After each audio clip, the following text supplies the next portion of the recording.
धाकड़ खबर, बेखौफजुमा बेबाक अंदाज। धाकड़ खबर में आपका स्वागत है। मैं आपके साथ हूं अकरम रईस खान। पश्चिमी उत्तर प्रदेश इस बार उत्तर प्रदेश के विधानसभा चुनाव में काफी अहम भूमिका निभाने जा रहा है। आप लोग जानते हैं 2013 के जब से दंगे हुए हैं तब से यहां पर सांप्रदायिकरण की एक राजनीति चल रही है, वोटों का ध्रुवीकरण किया जा रहा है। 2014 का लोकसभा चुनाव हो, 2017 का विधानसभा चुनाव हो या 2019 का लोकसभा चुनाव हो, बीजेपी ने यहां लगातार फसलें काटी हैं। लेकिन 2022 में उसके सामने बड़ी अड़चन बन के खड़ा हो गया है किसान आंदोलन।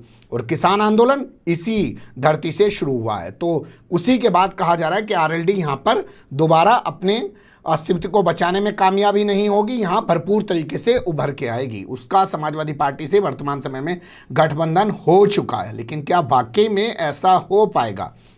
हाल फिलहाल में हुए जिला पंचायत के चुनाव तो कुछ और ऐसा ही इशारा करते हैं, लेकिन जब अध्यक्ष पद चुनने की बारी आई तो सत्ता के ज़्यादा अध्यक्ष चुने गए। आप समझते हैं 67 के करीब अध्यक्ष उनके चुने गए। तो कैसा रहने वाला है यहाँ का माहौल? बीजेपी के एक नेता संजय प्रजापति बागपत से हमारे साथ जुड़ रहे हैं और दूसरे हैं हरीश यादव जी जो हमारे साथ नोएडा से जुड़ रहे हैं। इन दोनों से बात करने की, समझने की कोशिश करेंगे आखिर इनके क्या दावे हैं, क्या आरएलडी वाकई में अपना अस्तित्व बचा पाएगी या अपने आप को बढ़ा पाएगी, और बीजेपी जो लगातार यहां पे अपनी एक अच्छी फसल काट रही है राजनीतिक तौर पर, क्या वो 2022 में भी उस चीज को बरकरार रख पाएगी? इन्हीं सवाल के आसपास अपनी बातचीत को रखने की कोशिश करेंगे। सबसे पहले चलते हैं भारतीय जनता पार्टी के नेता संजय प्रजापति की तरफ। संजय जी, ये बताइए, जिस तरीके से आपके हाथ से बागपत जिला पंचायत अध्यक्ष की कुर्सी चली गई है, एक लंबे समय से भारतीय जनता पार्टी का वहां पे कब्जा था, जो वर्तमान में विधायक हैं उनकी पत्नी वहां पे हुआ करती थी, और इस बार वो सीट आपके पास नहीं आ पाई, जबकि आप लोगों ने हर हथकंडा अपनाया। जो आरएलडी के कैंडिडेट हैं उनको उठा के दिल्ली भेज दिया, एक फर्जी महिला कैंडिडेट भेज के प्रत्याशी का नॉमिनेशन वापस लेने की खबर भी चलवाई, फिर भी आप लोग कामयाब नहीं हो पाए। क्या कहना है आपका इस बारे में? क्यों कामयाब नहीं हो पाए बागपत में? ये पहले तो मेरा धाकड़ खबर के सभी सब्सक्राइब को मेरा नमस्कार। अकरम जी आपको भी नमस्कार और यादव जी को भी नमस्कार। देखिए क्या होता है कि ये अब की बार समर्थित चुनाव पहली बार भाजपा ने लड़े हैं बागपत में। बागपत में पहले कभी भी चुनाव नहीं लड़ा गया जिला पंचायत का भाजपा के समर्थित प्रत्याशी के रूप में जी। और जो लोकदल की बात कर रहे हैं वो प्रत्याशी जिसको आप कह रहे हैं कि दिल्ली उठा के भेज दिएगा, स्वयं दिल्ली गया था कि भारतीय जनता पार्टी मुझे जो उन्हें ज्वाइन की थी। लेकिन अगले दिन क्या हुआ है कि जो भारतीय जनता पार्टी की प्रत्याशी थी उसने जब तक नॉमिनेट कर चुकी थी तो वो उस समय वहां पे जब जिस समय पहुंचा तो उसने देखा कि भाई नॉमिनेट तो हो चुका भारतीय जनता पार्टी का, अब भारतीय जनता पार्टी की गोद से बैठ के तो मैं अध्यक्ष बन नहीं सकता। तो उन्होंने जो है अपना जो भी चीजें हैं, राजनीतिक चीजें हैं, वो अपना खेल खेला। चलो जो चीजें हुई वो बीत चुकी। और रही फॉर्म उठवाने की बात, अब कौन उठवा के गया वो जांच का विषय है। उसमें प्रशासन की अपनी एक भूमिका है, उसका एक कानूनी रूप से एक नियम है, वो उसमें हम इंटरफेयर नहीं कर सकते। कानूनी जो जांच की प्रक्रिया में है वो जांच करेगी, पुलिस बताएगी, प्रशासन बताएगा कि भाई कौन थे, उन्हें जो भी है सजा मिलेगी। आप कह रहे हैं कि जो भी उन्हें उठा के ले गए कानून उसमें अपना काम करेगा, जांच की जा रही है। यादव जी, आपने सुना संजय प्रजापति ने कहा कि आपके पास तो प्रत्याशी ही नहीं था, वो प्रत्याशी तो आपके भाग में वो वाला काम हो गया कि आसमान से गिरे खजूर पे अटके। वो भाजपा के प्रत्याशी बनने के लिए गए थे, लेकिन भाजपा ने अपना पहले ही प्रत्याशी बना दिया तो उन्हें कोई ठिकाना नहीं मिला, तो आरएलडी ने उनको अपना प्रत्याशी बना दिया। क्या ऐसा हुआ था? पहले अकरम भाई सबको नमस्कार, संजय भाई को भी नमस्कार। ऐसा नहीं था, जो हमारे संजय भाई कह रहे हैं वो गलत कह रहे हैं। प्रत्याशी कल भी आरएलडी के थे और आज भी आरएलडी के हैं। अब इन्होंने देखो क्या काम किया है। इन्होंने एक काम ये किया, एक नकली लेडीज बना के जिला पंचायत वहां से टिकट वापस करा दिया और हमारे जो कैंडिडेट दिल्ली में बैठे थे। ये तो भला हो मीडिया का, भला हो इन चैनल वालों का जिन्होंने वो हमारी मदद करी और ये होने नहीं दिया। ये तो इनका मतलब था उठा के बंद करे, तानाशाही वाली राजनीति कर रहे हैं तो भाई बीजेपी इस टाइम। तो ऐसा नहीं होना चाहिए ना लोकतंत्र में। लोकतंत्र में सबको हक है अपनी बात कहने का जी। ऐसा नहीं है कि नहीं कहने की बात है। जिस तरीके से चल रहे हैं यूपी में, आगे ऐसा कोई भी ऐसा काम नहीं होगा जो ये करने जा रहे हैं, और इसकी सजा तो मिलनी है इन्हें। ऐसा नहीं है कि सत्ता में आके भाई तुम सारे काम कर रहे हो कल, ऐसा नहीं है बिल्कुल भी। काम तो तरीके से होंगे। क्या आपको लग रहा है कि बागपत जिला पंचायत अध्यक्ष की सीट जीतकर आप पूरे पश्चिम उत्तर प्रदेश में फिर से आरएलडी को जिंदा कर पाएंगे? आपको लगता है ऐसा? हाँ जी, 100% बिल्कुल। आरएलडी कम से कम 30-32 सीट जीत रही है। बीजेपी का जो चेहरा था ना वो सामने आ गया लोगों के में। भाई आज इनसे हर कोई त्रस्त है। अब देखो इन्होंने जबरदस्ती ये लगा लो, वहां आप देख रही हो पूर्वांचल में इन्होंने क्या किया था, नंगा नाच किया था लेडी के साथ, सब जबरदस्ती कपड़े ताल लिए। बताइए कुछ तरीका थोड़ी है इन लोगों का। ये सत्ता का इतना दुरुपयोग नहीं करना चाहिए जितना ये बीजेपी वाले कर रहे हैं। संजय जी, आपने सुना हरीश यादव जी कह रहे हैं कि सत्ता का जैसा नंगा नाच आप लोग कर रहे हैं, आपको ऐसा नहीं करना चाहिए, तो आप लोग सत्ता का दुरुपयोग कर रहे हैं। देखिए, इन्हें आदत थी सत्ता का दुरुपयोग करना, तो जैसे खुद थे ऐसे सामने वाले नजर आएंगे इन्हें। जनता ने, जनार्दन ने चुना है, ऐसे ब्लॉक प्रमुखों में चुना है, ऐसे ही बीडीसी में हमें चुना है, ऐसे जिला पंचायत में चुना है। दूसरी बात, ये एक जवाब दे दे मुझे कि इनका प्रत्याशी हमारे माननीय सांसद जी के आवास पर लेने क्या गया था? वहां पटका पहन के आपका बीजेपी ज्वाइन क्यों की थी? इनके पास जवाब हो तो पूछ लो कि गया नहीं गया। अब ये कहेंगे कि उसका अपहरण कर लिया तो इतना आराम से फोटो खिंचवाएगा क्या?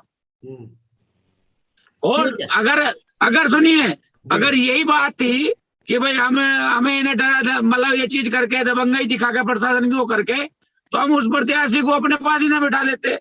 फिर इनके पास प्रत्याशी कहाँ था? तो हमारी तो निर्विरोध प्रत्याशी हो जाती घोषित जिला पंचायत की।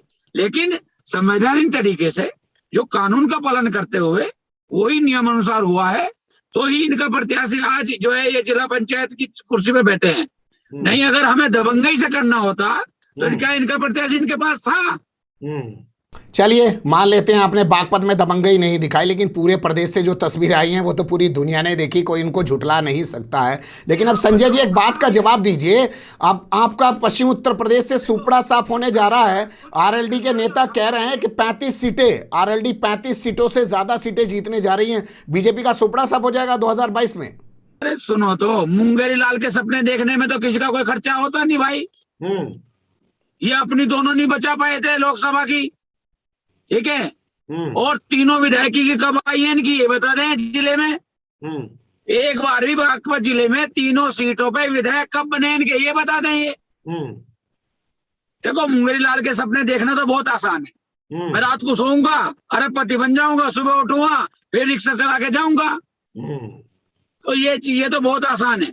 यादव जी, आपने सुना बीजेपी के नेता संजय प्रजापति कह रहे हैं कि आप लोग मुंगेरी लाल के सपने देख रहे हैं। 2019 में ना तो आप बागपत की लोकसभा सीट बचा पाए थे, ना मुजफ्फरनगर की लोकसभा सीट बचा पाए थे, यानी कि जीत नहीं पाए थे, तो आपको अभी विधानसभा चुनाव में भी मुंगेरी लाल के सपने ही देखने पड़ेंगे, ये वो कह रहे हैं।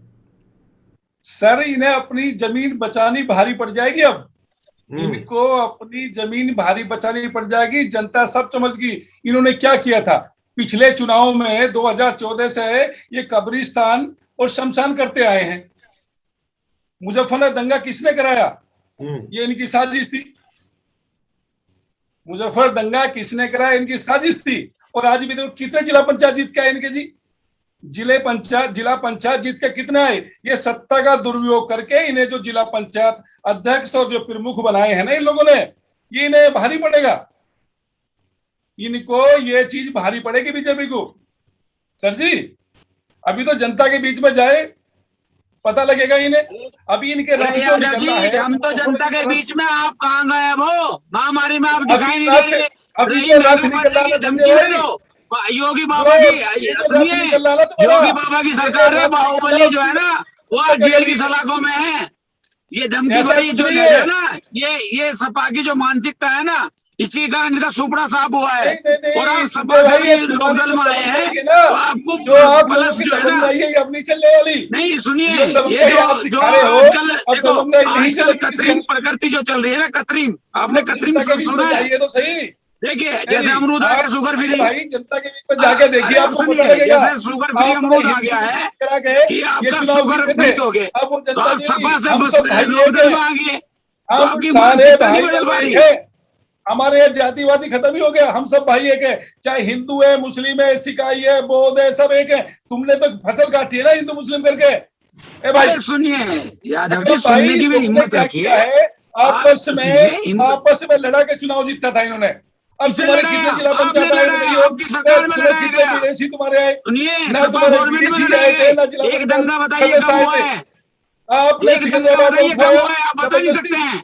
और सुनिए, नहीं, जिन्होंने नहीं, अन्याय तो किया, बात जो करते रहे दबंगई भाई। दिखाते हैं, आज अभी सड़कों के जनता पीछे के हैं। बीच में आप आपके जाइए, नेताओं की अरबों की आप संपत्ति जनता के कुर्क बीच की में जा रही जाएंगे है। तो आपको पता लगेगा। आपने बाहुबली जनता के बदमाश, बीच में जिन्हें जो है आज हम बाहुबली ये को लोग, आपने टिकट दिया, उनके संरक्षण में आप ये तो अत्याचार आपकी कर रहे थे जनता तानाशाही है, पे। ये तो पता लग जाएगा क्या ना हुआ आज? आपको। आप मुख्तार पुलिस अंसारी का क्या प्रशासन के हुआ? बल पे अतीक अहमद का क्या हुआ? के जिला पंचायत अध्यक्ष आप बनवा रहे सुनिए हो, ना, क्या ऐसा हुआ नहीं उनका? चलना बोलिए चाहिए। आप। आपके संरक्षण में थे ना सबको वो? आगे भाई, लोकतंत्र आपके में संरक्षण सबको में थे आगे। ना? आप ऐसा चल नहीं रहे है, हैं, बिल्कुल ठीक है। आप चल रहे हैं अभी दोनों नर्सरी के लोग रुक पेड़ की जाइए। तरह। ऐसा नहीं है वो अकरम छोटे भाई, से जो ये अभी दोनों वाले लोग लोग रुक जाइए ना। ये सुनिए, बहस से जी, कुछ जी। भी नहीं निकल रहा है। दोनों मैं लोग इन्हें आपस बता में देता बोल रहे हैं। हूँ ठीक है, यादव जी, रुकिए। आप एक अरे नर्सरी में जाएंगे, रुक जाइए एक छोटा सा संजय पेड़ जी, मिलेगा रुक जाइए, जिसमें फल लग जाते हैं, आप इससे वो कुछ सपना नहीं देख हो रहे रहा। हैं। आपस में ये बहस करने से कुछ नहीं हो रहा। कुछ सवाल ले लेते हैं। क्या आपको नहीं लगता संजय कि पश्चिम उत्तर प्रदेश ने जिस तरीके से भारतीय जनता पार्टी का साथ दिया 2014, 2017, 2019 में, उसके मुकाबले जिस तरीके से पश्चिम उत्तर प्रदेश का विकास होना चाहिए था वैसा विकास नहीं हुआ है। हाई कोर्ट की बेंच लाने की यहाँ पे एक अरसे से डिमांड की जा रही है। प्रदेश में भी आपकी सरकार है, केंद्र में भी आपकी सरकार है। विकास नाम पे क्या किया आपकी सरकार ने? सुनिए, बागपत की बात करते हैं, कुछ नहीं किया इन्होंने, दो कुछ भी नहीं नेशनल किया। हाईवे, अभी रुक इन्होंने जाइए, दो कुछ नहीं नेशनल किया। हाईवे, इन्होंने ईस्टर्न सिर्फ पेरिफेरल हाईवे, आपकी कनेक्टिंग जातिवादी जो लड़ाई बागपत कुछ आज किया। तक इन्होंने रोड ना तो कनेक्टिविटी स्वास्थ्य नहीं हो पाई थी, है, आपकी रोड शिक्षा है, कनेक्टिविटी। नहीं कोई स्कूल है, ना और कॉलेज है, मेडिकल कुछ नहीं कॉलेज है। बागपत आ गया, सिर्फ ऑक्सीजन दंगाई प्लांट दंगा बागपत में आ गया, दो ये तो ये कहाँ गलत विकास कर रहे की हैं। इंजीनियर ने कभी सोचा भी नहीं होगा कि नेशनल हाईवे सपा से बनेगा है। बागपत। माननीय इंडस्ट्री एरिया आप देखें, इंडस्ट्री एरिया पूरा डेवलप हो चुका है, बड़े बड़े इंडस्ट्री ठीक। आने शुरू हो गए हैं। ठीक है, अच्छा मैं और सवाल ले लेता हूं। संजय जी, दावा किया गया था कि सत्ता में बैठते ही किसानों के गन्ना बकाये का भुगतान कर दिया जाएगा। आज तक किसानों के गन्ना बकाये का भुगतान नहीं हुआ है और आप दावे कर रहे हैं विकास कर दिया, ये कर दिया। तब ग्राउंड पे जाइए, रिपोर्ट देखिए, मार्च तक का भुगतान हो चुका है। पूछे किसी किसान से, मार्च तक का पेमेंट हो चुका है उन्हें। ये भाजपा, जो मिले सुनिए, ये भाजपा वालों के जो आंकड़े हैं, एक मिनट मैं सवाल ले लेता हूँ। अरे जमीन का पता, जमीन पे ही रहता हूँ। मिले 9 महीने चलते हो, 12 महीने चलने लगी है। ठीक है, जमीन ठीक है, जमीन पे ही है। अरे सुनिए तो, जमीन पे ही रहते हैं, सवाल ले लेते हैं। ये आपके जो आंकड़े हैं, मार्च तक की पेमेंट कर दी, ये कर दिया, वो कर दिया, आपको पता है मामला सुप्रीम कोर्ट गया, 10,000 करोड़ रुपए का बकाया है, पेमेंट नहीं दिया जा रहा और आप दावा कर रहे हैं कि पेमेंट दे दी। भाई साहब, ये दावे उत्तर प्रदेश के जिले 80, पूरे उत्तर प्रदेश के जिले हैं 80, और 80 जिलों का अगर टोटल लगाओगे 2-2 महीने का, तो इतना बैठ जाएगा, ऐसी कोई दिक्कत नहीं है। और सबका भुगतान होगा, किसानों का 1 रुपया दिया जाएगा। आज इन्हें क्या दिक्कत हो रही है, इन्हें परेशानी क्या हो रही है किसान से कि अभी जो तो किसान का 6,000 रुपए साल में किसान के खाते में जा रहे हैं, अकरम भाई, वो इन बिचौलियों को मिल रहे थे, तो ये अब जो अच्छा ठीक है संजय जी, कोई नहीं, ठीक है यादव जी। अच्छा एक बात बताइए, ये लोग तो बड़े विकास के दावे कर रहे हैं, ये कह रहे हैं हमने किसानों का भुगतान भी कर दिया, आपका किसान आंदोलन चल रहा है, सामने दिखाई दे रहा है, तो लगता है आपके पास कोई मुद्दा ही नहीं है, कैसे चुनाव में जाएंगे फिर? सर हमारे तो सारे मुद्दे इन्होंने, न तो शिक्षा, ना स्वास्थ्य। संजय जी एक एक करके, संजय जी एक एक करके यादव जी को बोलने दीजिए प्लीज। यादव जी, सर जी, रोजगार चला गया, ना तो किसान बच्चों की फीस दे पा रहे, ना स्वास्थ्य के लिए पैसा दे पा रहे, ना ये करने का पेमेंट देंगे जब तो हम कहीं देंगे, ना बहन बेटे की शादी करने पा रहे, बीज खाद के इन्होंने दाम बढ़ा दिए, डीजल पेट्रोल पर इन्होंने बढ़ा दिए, किसान कहाँ जाए बताओ? किसानों की तो इन्होंने वो दुर्गति कर दी। ये जमीन पर आए तो सही, इन्हें पता लग जाएगा कि कैसे चुनाव जीतते हैं। किसान इनसे त्रस्त है मेरे भाई। अकरम जी, इन्होंने तो वो कर दिया, ऐसा तो उसमें भी नहीं हुआ था, क्या कहते हैं जो कांग्रेस राज में भी ऐसा नहीं था जो इन्होंने कर दिया। बताइए जी, जमीन पे कुछ नहीं है। आज अस्पतालों की हालत देख लो, शिक्षा की हालत देख लो, स्वास्थ्य की हालत देख लो, कहीं कुछ नहीं है, जमीन में ठीक है, से कुछ भी नहीं है, वक्त का सब ठीक है, कुछ नहीं है, ठीक है, जुमलेबाजी है। तब ठीक है, जुमले, बहुत जुमले, शुक्रिया, नौकरी सुनो, नौकरी ठीक कोई है, नहीं, बहुत शुक्रिया, नौकरी है, आपको उन्होंने रोजगार है, वक्त रोजगार दिया। भी चले गए सर जी। ठीक है सर, इन्हें बहुत तो शुक्रिया, महामारी भी नजर नहीं आती, बहुत इन्हें कुछ शुक्रिया नजर नहीं सर, आता आप क्योंकि उन्होंने दोनों ने मुंगेर वक्त का चश्मा दिया। लगा लिया आंखों पे। ठीक है, बहुत शुक्रिया सर, आप दोनों ने वक्त दिया। समय समय की दिक्कत है, हम लोग 10 से 15 मिनट में सारी बातचीत को समेट के अपने व्यूवर्स के सामने रखना चाहते हैं, फिर आपसे जुड़ने की कोशिश करेंगे। दावे इनके भी मजबूत हैं, दावे उनके भी मजबूत हैं, लेकिन अब दोनों तरफ से एक डायलॉग कहा जा रहा है कि जमीन पे आ जाए, तो जमीन पे तो 2022 में ही जाना पड़ेगा, और जमीन अभी से तैयार हो चुकी है। तो देखना दिलचस्प होगा कि वो जमीन भाजपा कितनी बचा पाती है और आरएलडी अपनी खोई हुई जमीन को कितना पा पाती है, और पश्चिमी उत्तर प्रदेश, पूरे उत्तर प्रदेश के चुनाव में कैसी अहम भूमिका निभाता है। हम लोग नजर बनाए रखेंगे। आप लोगों ने वक्त दिया, धन्यवाद, बहुत शुक्रिया। नमस्कार भाई साहब।